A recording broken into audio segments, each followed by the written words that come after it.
तुम्ही कुठं औरंगजेबाच्या दरबारात काय जी हुजूर करण्यासाठी नाहीये. अरे आमची लोक कधी यांना त्रासच देत नाहीत. का हे घडतंय? कोण घडवतंय? लव जिहादच्या घटना रोज होत आहेत. पोरींना फसवलं जातं हिंदूंच्या फेसबुक वरनं. त्या पोरींना टार्गेट केलं जात आहे. इंस्टावरनं नावं बदलायची, हिंदूंची नावं लावायची, हिंदू देवदेवतांचे फोटो इंस्टा आयडीला लावायचे, पोरींना एकदा जाळ्यामध्ये घ्यायचं, अन्याय अत्याचार करायचा, व्हिडिओ तयार करायचे, ते व्हिडिओ दुसऱ्या पोराला द्यायचे, त्याला परत व्हिडिओ करायचा, भीती घालायची, आईला दाखवतो, वडिलांना दाखवतो, तिसऱ्याला द्यायचा. काय प्रकार आहे? आणि मग परत आमच्या महाराष्ट्रात आहेतच थोर विचारवंत. मग त्याला प्रेम झालं म्हणून काय झालं? काय जरा तर लाजा. रोज हे प्रकार घडतायत. लँड जिहाद, सरकारी जागेवरती अतिक्रमण.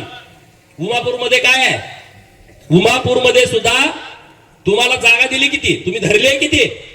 प्रशासनानं ही जबाबदारीनं उमापूरमध्ये ग्रामपंचायतनं जी कब्रस्तानला जागा दिली आहे त्याच्यात 3 पट जागा धरली आहे. तुमच्या काय बापाची जागा आहे का रे? ती परत करा. सरकारची मालमत्ता, इथल्या प्रशासनाची जबाबदारी आहे. तुमचं काम आहे, तुमचं कर्तव्य आहे सरकारी जागेचं संरक्षण करणं. ही लोकप्रतिनिधींची जबाबदारी आहे आणि प्रशासनाची पण जबाबदारी आहे. आणि म्हणून तो या बीड जिल्ह्यामध्ये जिथं जिथं सरकारी जागेवरती अतिक्रमण झालं असेल, गॅरेज टाकायची मोठी मोठी, भंगार गोळा करायची दुकानं टाकायची मोठी मोठी, मशिदी बांधायच्या, इथं बांध तिथं बांधणार काय? त्याला परवानगी आहे का?